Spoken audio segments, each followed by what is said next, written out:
This is the CNR Railroad, and this was a gift to the community of Phillipsburg from Bill and Loretta Clark.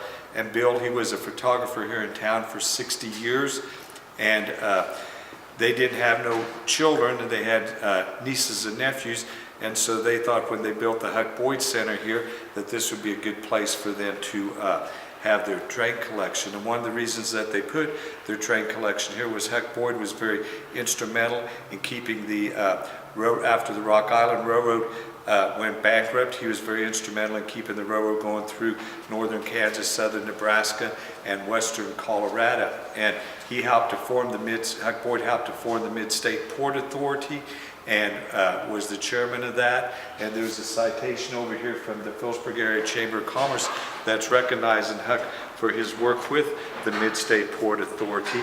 And then he was very instrumental, Huck was, in bringing the Kyle Railroad going through Phillipsburg in northern Kansas, southern Nebraska, and western Colorado. And so that's why Bill thought that what Huck did would tie in with his railroad collection.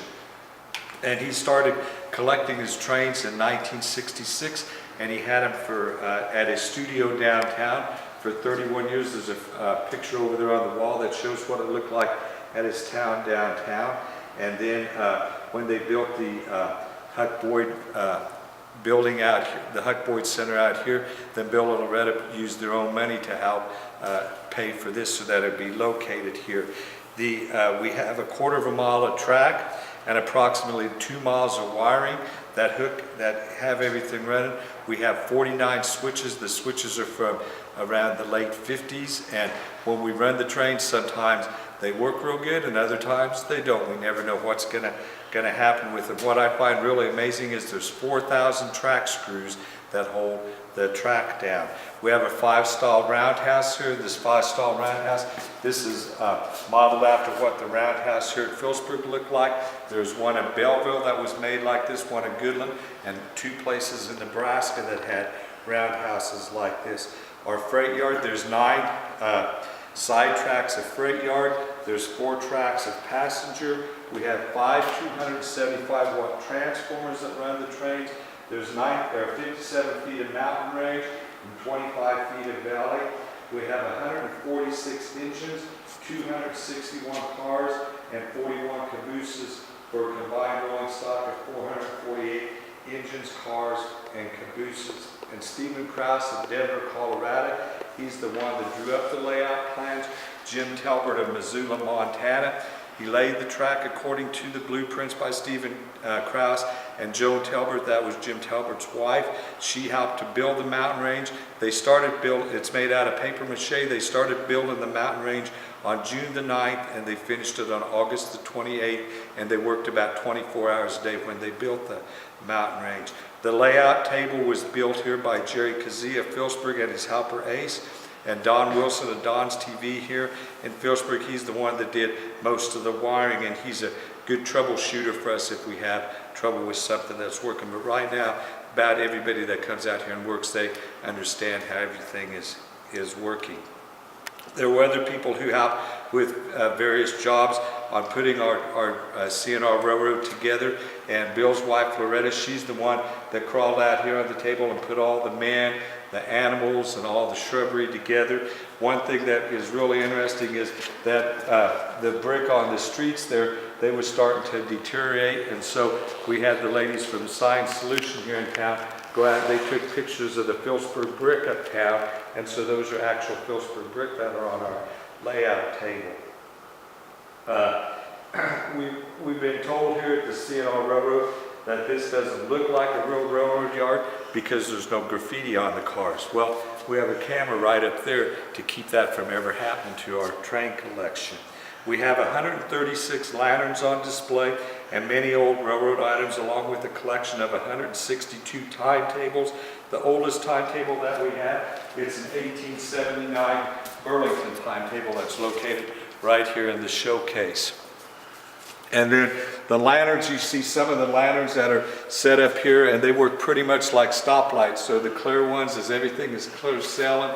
The yellow ones is for caution. The red ones are to stop. And then these blue ones that are over here, what they would do is if they was working on a car or an engine, they would put those blue lanterns on each one of the corners, and then nobody was supposed to go in that particular area to so that they wouldn't get hurt, because that was their means of communication.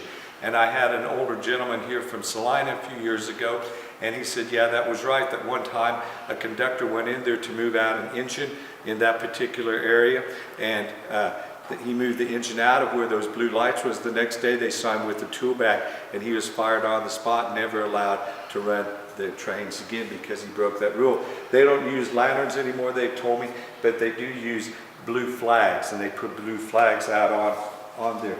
Then another thing that we have over here in the showcase is these are torpedoes, and they would stick those torpedoes, I think it was about every 10 yards, I'm not for sure, but about every 10 yards apart.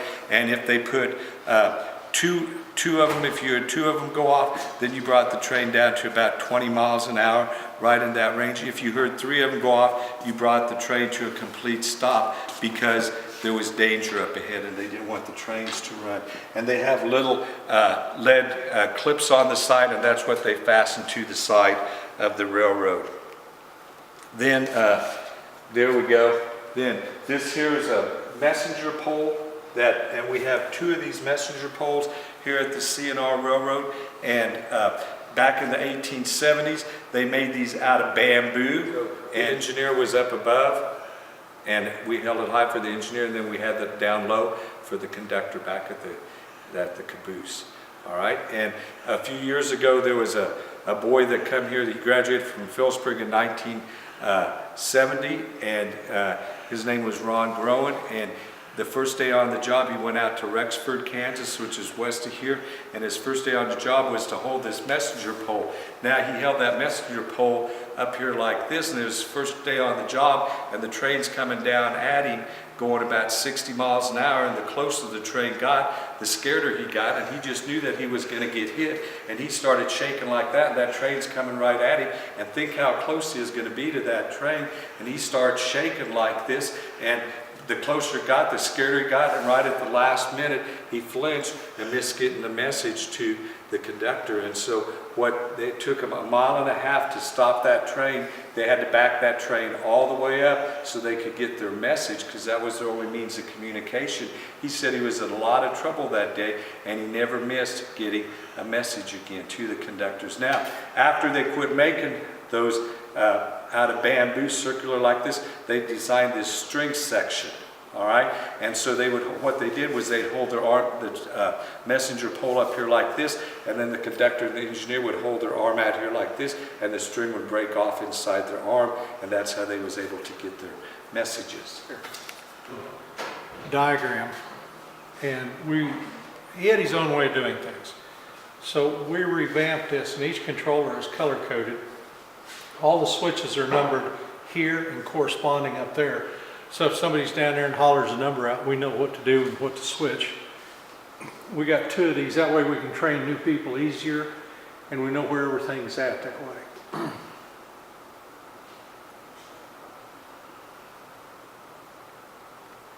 Well, we got our south water tower, of course our oil wells. There's a dog running around the fire hydrant out there. The hums, the light with the hums. We got our scoreboard, and it shows what's going on that way. Our north water tower, when we bring the train out, we can water up.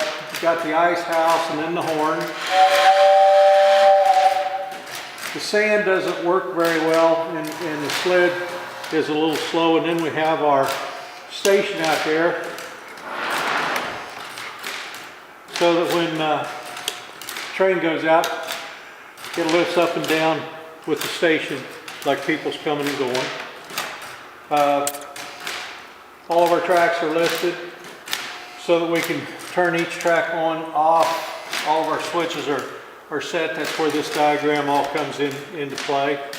We don't really do much with the couplers and stuff, because the way this is set up, it's a little hard to move a lot of stuff around and couple and uncouple that way, but we don't do a lot of that.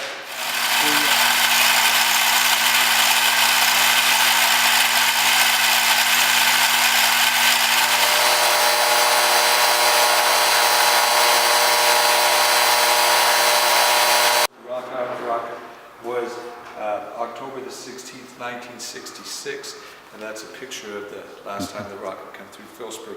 And then Bill has the history of the trades when the Missouri Pacific that went down through Glade. He has when it stopped at each city as it was coming through, and then he has the history of the Rock Island rocket coming through this area also. So is it not going, Mike? You stuck on me.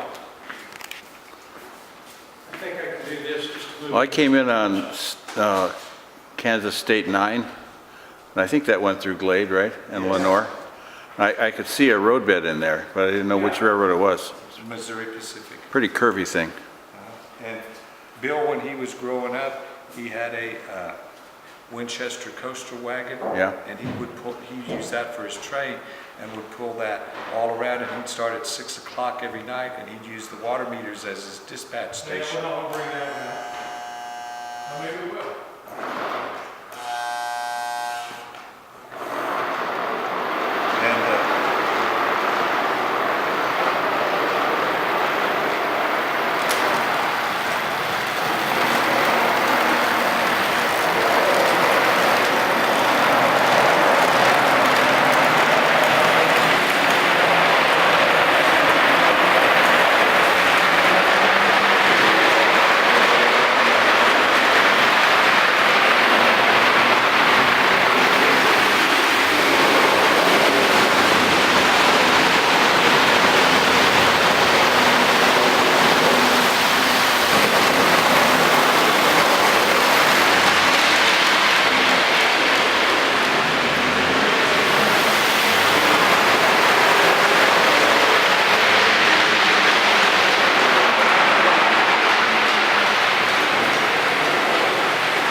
Something happened there, Bill. Bill's brother Merlin come out, and I was about 2 seconds too late, but Merlin put this mouse in the grain cart and brought it out and went under the little trestle there and come out, and Bill didn't know it was in there, and he about jumped clear to the ceiling when he did see the mouse in there. So we leave the mouse in there, and Bill kind of tells the story to the kids after. You know, a lot of them will look at that and squeal and carry on because there is a mouse in there at that point. Sure. So he donated it out here and made sure it was preserved.